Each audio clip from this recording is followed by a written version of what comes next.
Comment down below, meron ba silang mga sausawan dito? Hindi ganun kasarap. Hindi gusto yung timpla ng gulay nila. Patigas na siya, parang malapit na mag-expire ata ito. Medyo malamig lang yung manok. Ibig sabihin, hindi na microwave ng maayos.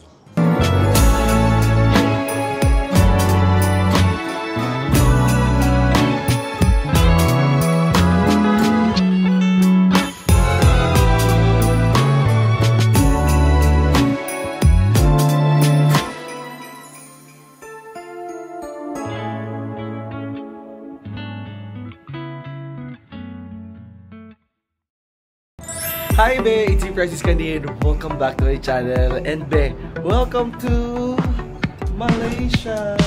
You got me feeling good, right by your side. Lost in every move, riding down your spine. Baby, hold me tight, let me trace your lines. Keep it low, cause you're dropping it down. We gon' boogie to the sundown, no. We could look so fine, fine, fine.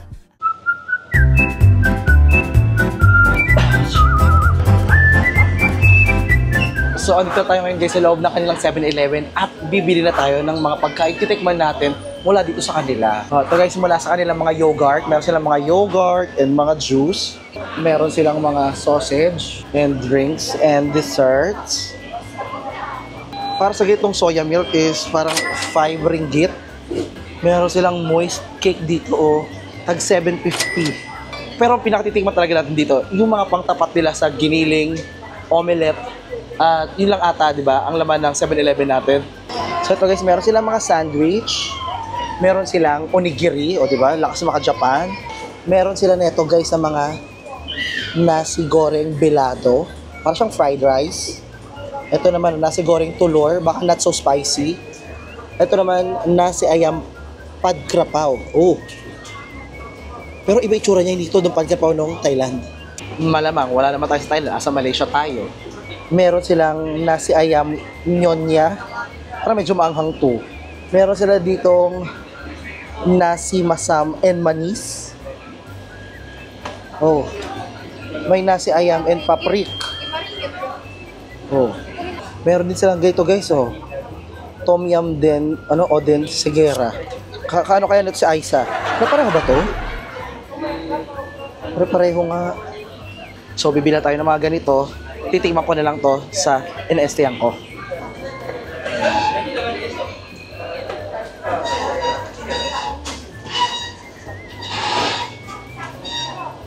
Meron pa sila palang pasta keju pedas. Dami Oh. Meron pa silang pasta budae, jigae. Ay, parang Korean. Teka lang guys, babayaran ko lang muna to ha.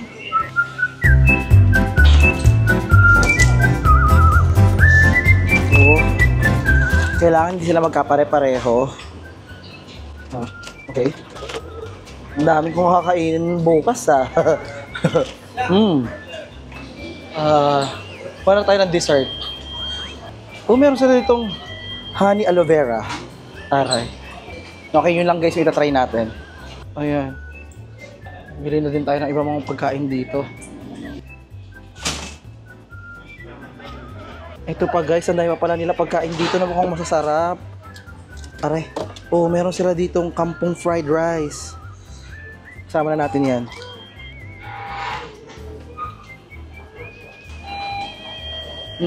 Yeah, bag. I mean. Yeah. Maybe 2, no? 1 is enough? Okay.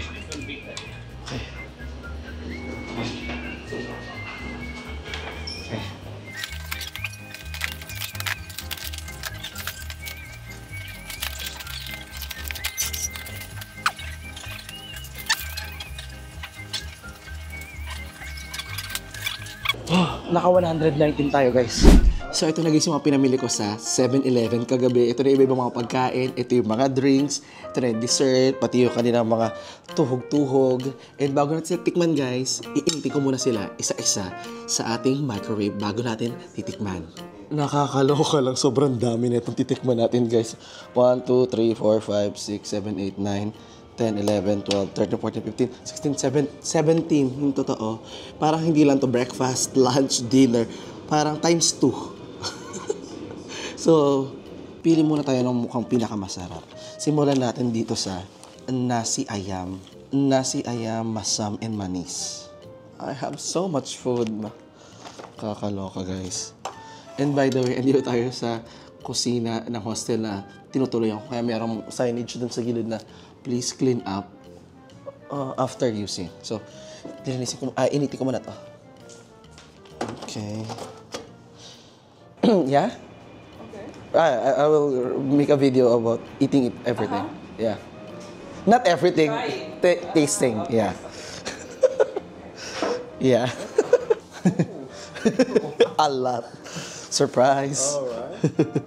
This is sponsored? No, it's not. What are you gonna do with all this food? I'm gonna try. To eat it? Try to taste it. Yeah.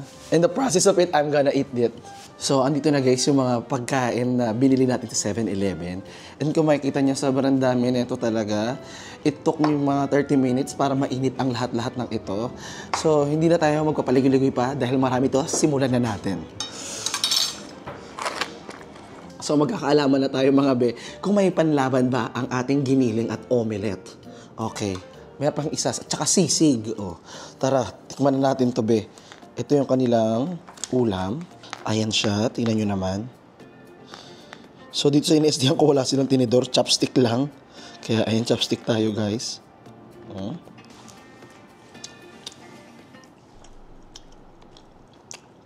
Medyo dry na yung manok niya. Pero laban pa din naman. Ang lasa niya is medyo orange chicken. Kung alam niyo yung orange chicken ng Panda, parang ganon. Tingnan natin yung kanin siya. Pero magkakalaman tayo sa kanin, di ba? Ano ipapartner natin sa ulam kung walang kanin? Yung kanin nila guys, parang okay naman siya. Tingnan mo sa itsura niya, oh. Pero ito, tingnan natin, isang buo na siya. Charan! Masarap naman yung kanin. Hindi lasang luma, hindi lasang styro. Mukhang lasang totoong kanin naman siya. At ito kanilang parang gulay. So, ito yung gulay nila, guys. Pwede more. Ayan. Ito yung gulay. Oh. Hindi ganun kasarap. Hindi gusto yung timpla ng gulay nila. Medyo matabang lang siya. Wala masyadong lasa. Balik tayo sa manok. Manok. Ay, aray, manok. Comment tayong kutsara nga.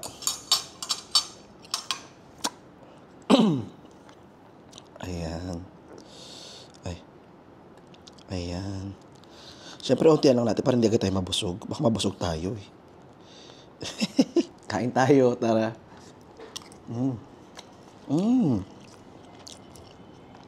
Meron siyang factor na mapapasubok tayo kasi habulin mo yung tamis niya.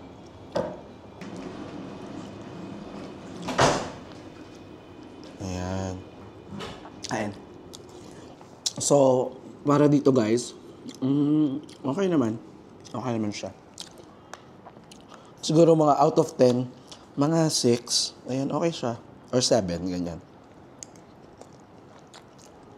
Pero for now, itatabi muna natin siya. Kasi marami pa tayo titikman. Siguro tignan muna natin yung mga wala pang kanin. Simulan na natin dito sa ating mga tuhog-tuhog. Ito mga tuhog-tuhog naman nila, panlaban nila to sa mga fried, ano yun? Fishball. May fishball ba dito? Fishball, crab leg, yung mga ganun. Merong ganun eh. Dumpling sa mini-stop. Oh, mini-stop na kinalaban. Oh, fish cake tayo dyan. Fish tayo. Fish cake.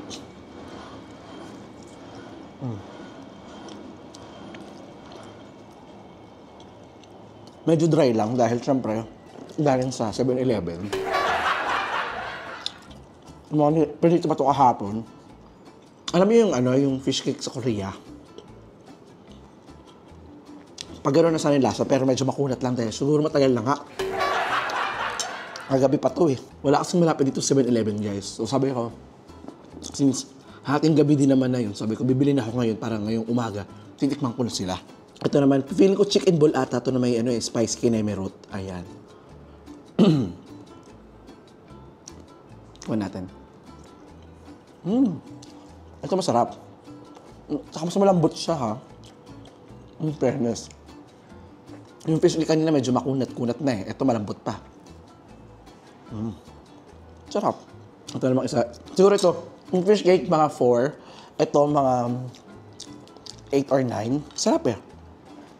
Tapos ito naman, try natin to. Hindi ko alam kung chicken ball ba to, fish ball ba to, karyoka ba to. Parang mas squid ball siya. Sa kanilang tatlo, pinakagusto ko yung chicken ball. Tsaka medyo dry lang kasi wala silang sauce. Wala silang suka, walang sausawan, walang... Comment down below, meron ba silang mga sausawan dito? O wala? Special 7-Eleven. Meron ba? Do you wanna try? Next plate. Okay, let's try this nasi ayam paprik. So baka paprika yung flavor nito or dahil ginamitan nila ng bell pepper.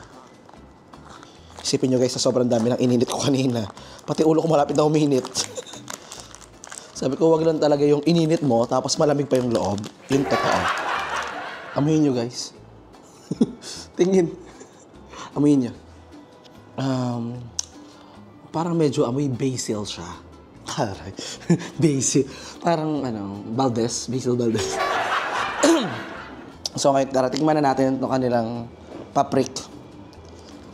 Ang pagkakaalam ko, nasi is rice, ayam is chicken, paprik. So, chicken, rice, paprika. Comment down below. Let's try. Ayan siya guys. So, tignan ninyo. Medyo malilit yung hiwa. Sakto lang ng mga bite size. Ayan. Ihalo na natin siya sa kanin para masarap. Siyempre magkakaalaman yan kung anong lasa niya sa kanin, di ba? So, ito na guys. Open your mouth. Char.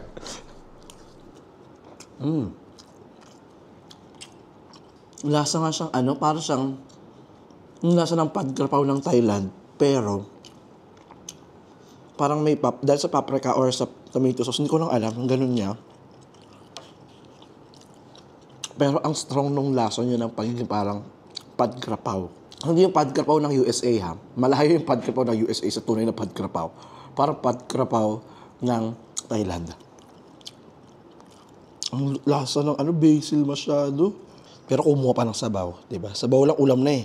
Sobrang malasa yung sabaw niya. Yung sauce, okay na. Yung sauce. So, sobrang malasa yung sauce niya. Kahit sauce lang, parang pwede na.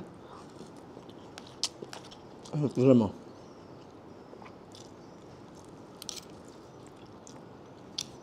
Medyo malamig lang yung manok. Ibig sabihin, hindi na microwave ng maayos. For this one, siguro, mga 7 out of 10. Masarap siya, in fairness. Pero marami pa kami titikman kasi. Kaya, I'll see you later, ha? Bye-bye. And for our juice be, ha? Ang juice ko nga pala dito is honey aloe vera. Ngayon, wala ko nakatikim ng aloe vera. Dito pala sa aloe vera. Ay, kadalasan di ba ginagamit naman sa buhok yun?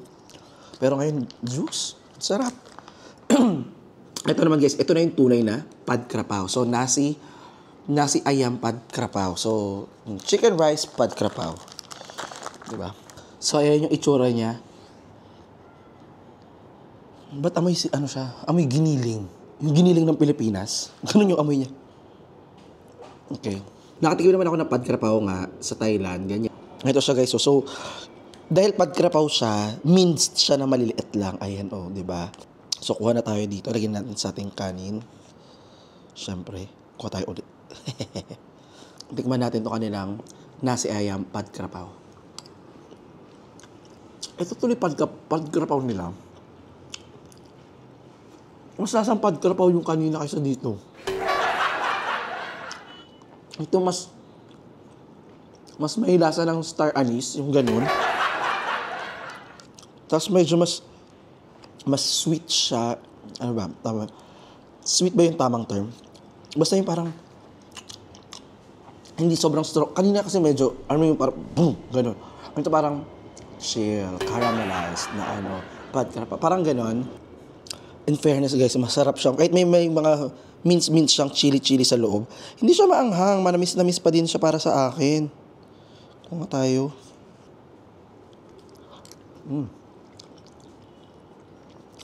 Parang manamis siya guys. Iba yung timpla niya. Kumpara sa isa. Iba. Okay yung lasa niya. Parang sa lahat na kinain ko ngayon, ito yung favorite ko. To be honest naman, nasa Thailand ako, paborito kang pad krap. Pero actually, mas pad krap ako yung kanina. Weird. Kumbaga dito, hindi masyadong strong yung lasa ng basil. Mas curry leaves ba yun or basil? Hindi ko kilala yung mga dahon, be. Morning. Good, how are you? So now, be, mag-move on na naman tayo sa panibagong food. Grabe, dami kong pagkain. Ito guys, meron ako ditong nasi goreng belado. Ayan. So, as I see it, para siyang fried rice. Fried rice. Fried rice lang talaga siya. Pero at least, di ba, ang daming option ng kanilang 7-Eleven. Wow! Pero ang ganda ng presentation ng pagkain nila dito. Parang ang sarap ng kanilang fried rice. Wow. Presentation pa lang, parang merong plating na ginawa sila talaga. Para, okay, lagyan natin ng maraming itlog sa ibabaw, ganyan. Para special siya, para pangbaon ng mga kids. Ganun backstory pala na ito. No? Amoy natin. Siyempre, binubusog mo na yung paningin. Pangalawa yung amoy, bago yung lasa. Ganun ang process ng pagkain, guys. So, nabusog agad ako sa pagtingin ko. Tapos, parang wala siyang amoy. Ay, itsura niya, di ba? Sarap-sarap. Tara, tikman na natin ito. Parang nakakaano lang siya dahil parang mukha siyang dry na dry. Diba? Parang dry na dry siya, oh. Buhaghag na buhaghag talaga yung kanilang pagkakasangag. Dahil wala sila ditong chowking. Ito yung chow fan nila dito. Tara, kain tayo guys ng kanilang sinanghag.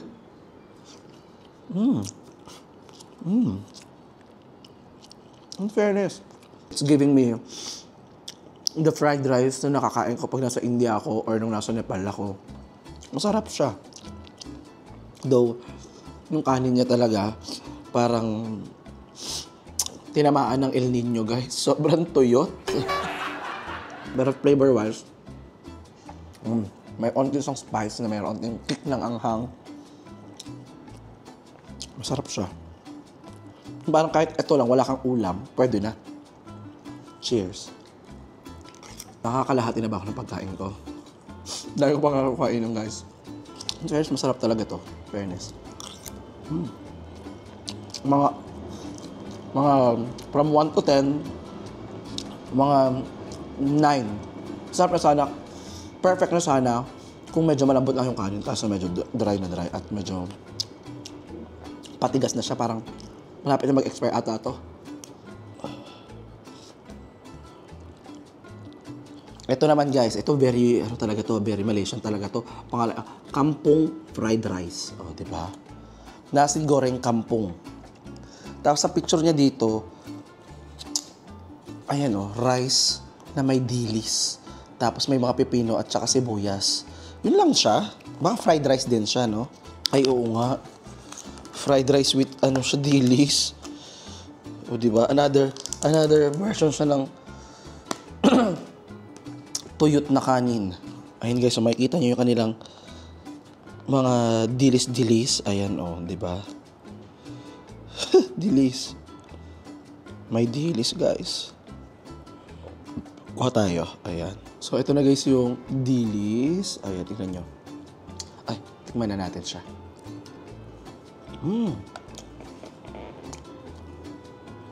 Parang yung crispiness ng dilis, no? Pero yung lasa talaga. Kung kanina dry, ito yung soft na kanin. Tignan nyo, soft talaga siya. Di ba halata naman sa texture niya na malambot talaga siya. Oh, tignan nyo, oh. Yung parang nababad siya sa tubig, yung hindi siya tinuyot, hindi siya pinatulan ng nawasan nung niluluto siya, sinaing. Ayan, oh. In fairness.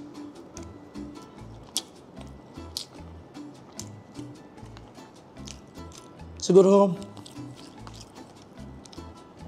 siya yung unang bibigyan ng perfect 10. Though hindi crispy yung dilis niya, yung flavor naman andoon. Tapos yung kanin niya, nagbabalance. Pareho sila ng dilis eh, malambot. Lambot. Bakit ganun? Hindi ko siya mapatig. Kain lang tayo, guys. Kilo lang. In fairness for this one, masarap siya. Tsaka ang dami niyang sahog, oh. Meron pang ham. May carrots. may beans, may itlog, may ham uli. Ilang ham kaya meron sila dito? May chicken. Guys, ang dami. Sulit siya. Guys, medyo nabubusog na ako. Pero meron pa akong 1, 2, 3, 4, 5, 6, 7, 8, 9. Sort of, mga 8. Siguro pagkain 1, 2, 3, 4, 6. And yung cellphone ko malapit na malobat. So, kunin ko yung charger.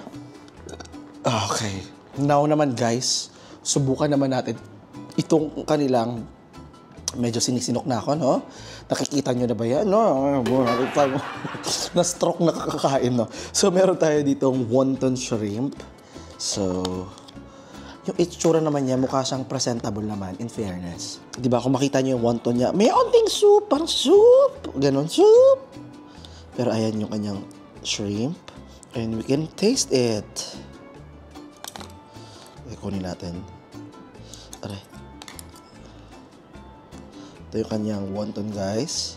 Kung makikita mo sa wonton niya, guys, yung parang buong-buo yung shrimp. Yung parang hindi na hiniwa, parang nilinis naman siya. Pero hindi na siya generous in short. Kasi hindi nila hinati. Buo siya.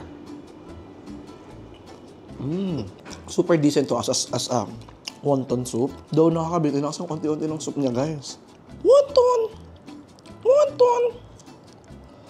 Ay, hindi pala. May wonton. Pero soup! Ayan. Ko tayo. So, sinusuksok ko na nga lang para mabasa ng onti. So, ganito ba talaga pag fast food? Kailangan dry na dry? Dry, masyado. Unti lang yung sabaw.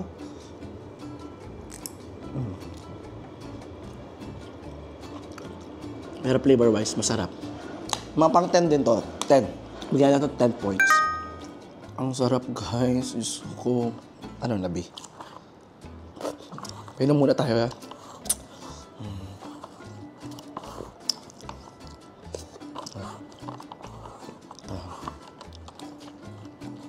Potek na yan.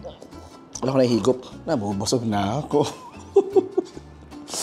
Ito naman, guys. Ano tong Korean na to? Nakalimutan ko yung pangalan nito. Pero meron tayo ditong Korean na pagkain. Halo-haloin ko siya, ha? So, basta meron siyang mga fish. Meron siyang fish cake. Meron siyang fish cake. Meron siyang, hindi ko alam, squid ball ba yan? May tofu siya. Tapos, ito yung parang noodles niya. Tapos, ito yung spicy ata. Hindi ko alam kung spicy ba yan. Ano ba to? Trauma ba to? Ano ba to? Okay, parang pagkain na parang lasang punishment ata to, ah. Kuha na tayo muna ng isa. Okay, ito tikman natin. Ayan, may onting ano lang, spice. Kasi baka di natin kayanin guys pag sobrang anghang, di ba? So, cheers tayo dyan.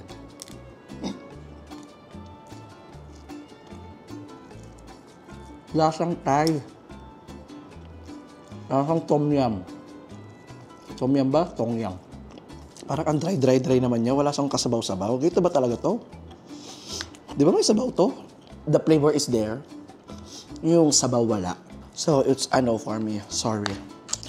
Tabi na natin siya. Woo! Pak, dalawa titikman dito, guys. Woo! Potek na yan. Oh, wow. Ito guys, mga special naman nila to kasi meron sila ditong pasta jigae. So ito siya. Parang Korean pasta naman siya.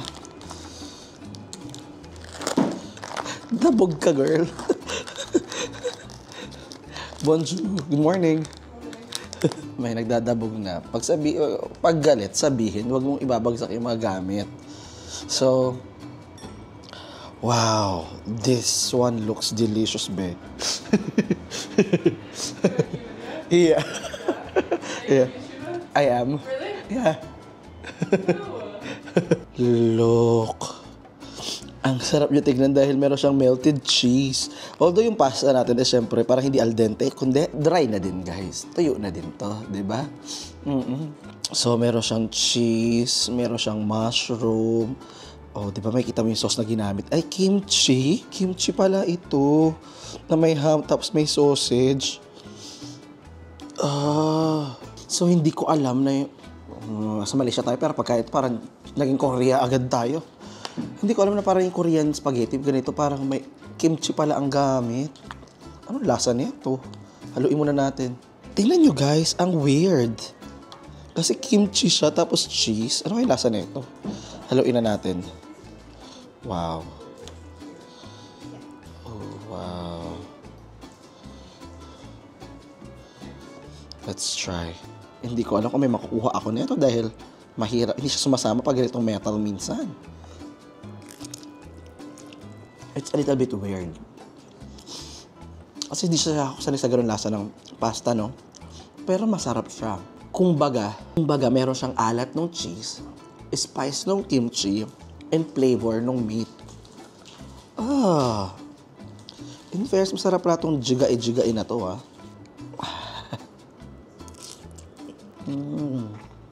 This is actually good, bro. Sorry na kung marami yung mukha ko sa pagkain, ha? Kung talaga kumakain tayo, magagawa natin. For this one, masarap siya. Hindi naman super dry yung kanyang pasta. Very, na-maintain nila yung moist niya. And very al dente pa rin siya. Like, ang ganda ng texture niya. Hindi siya yung texture na, parang bagong luto pa siya actually yung texture niya. Kumbaga, I can see this outside. Kung nilagay mo to sa plate, hindi ko akalain na galing siya sa 7-Eleven. It's also a perfect 10 for me for this one. Dami ko na ininom, guys. Lapit na akong babasog. Actually, pabusog na ako. Ito naman, guys, yung last pasta keju de pas. Ay, wow! Oh my God, ang sarap niya tingnan. Sana sa lasa din masarap. Kasi tingnan yung itsura niya, oh. Wow!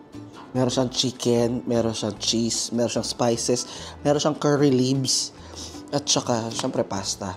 Wow! Ayan, meron siya, guys, chicken, yung curry leaves niya, and yung pasta niya, oh. Tara mo yung sauce niya. Para siya pa Bake Mac. So, ito, guys, taratikman natin itong kanilang pasta keju pedas. Haluin mo natin ng very light para ma-mix natin yung flavor at maging even ang kanyang lasa para hindi naman super strong. At saka makikita mo talaga yung quality ng pasta nila. Hindi siya yung mukhang dry na pasta. Yung parang promise, pag nilagay mo siya guys sa plato, may bisita ka. Andito kayo sa Malaysia, binila mo siya neto. Hindi niya akalain na binili mo sa 7-Eleven to. Pwede pang mukhang niluto mo. Ganyan. Yung parang, musta yung luto ko? Tang hindi ka nagluluto, pero pwede. Pero at least hindi niya malalaman na binili mo lang sa 7-Eleven. Wow. Ooh. Parang ano siya, amoy bake mac siya. Actually, amoy curry leaves eh. Tikman natin, guys. Ito, tikman na natin.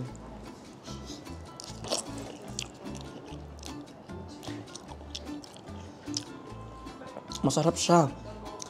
Meron kami, medyo maanghang siya.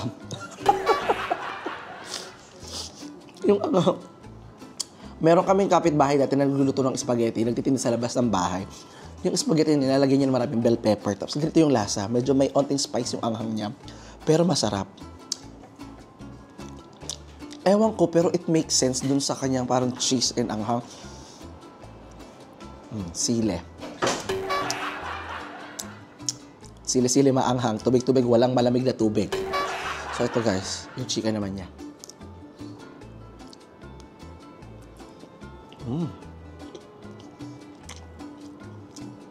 Yung chicken niya is grabe guys, sobrang dry. Sobrang dry as in. Grabe. Pag kinain mo, sobrang tuyong-tuyo yung chicken niya. Pero lasa-wise, masarap. Parang kung ayaw mo ng dry chicken niya, okay naman yung pasta niya, sulit naman, masarap naman. Oh my God.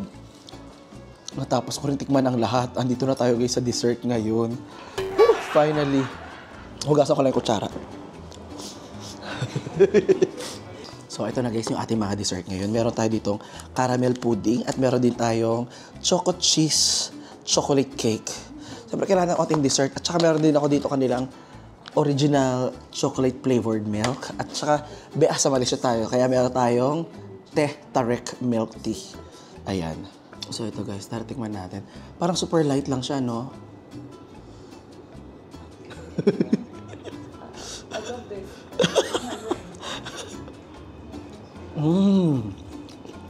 It's so good. Ang sarap. Ang sarap. Kasi matamis yung ilalim, tapos meron cheesy. So, nababalance yung flavor niya. Ang sarap. Oh my God. At super light lang niya. Ayan, wow. Wow. Ang liit na kasi ng kutsara nila. Ayan, oh.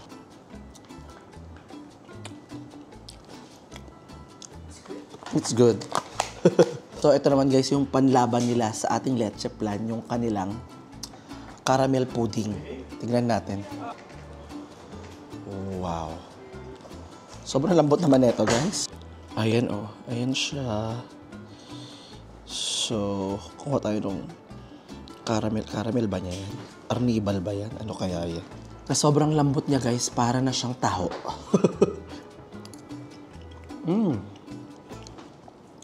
Caramel ngayon nasa ilalim. Masarap siya, in fairness. Nothing special, pero masarap siya. Parang ikaw. At least masarap, hindi man special.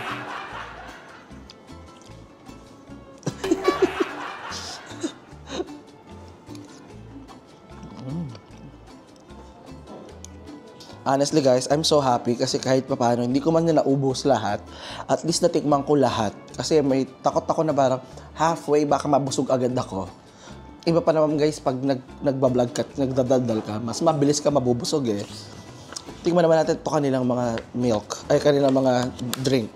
So kanilang chocolate drink. Mas masarap ang Chucky. Bilis ng review, mas masarap Chucky.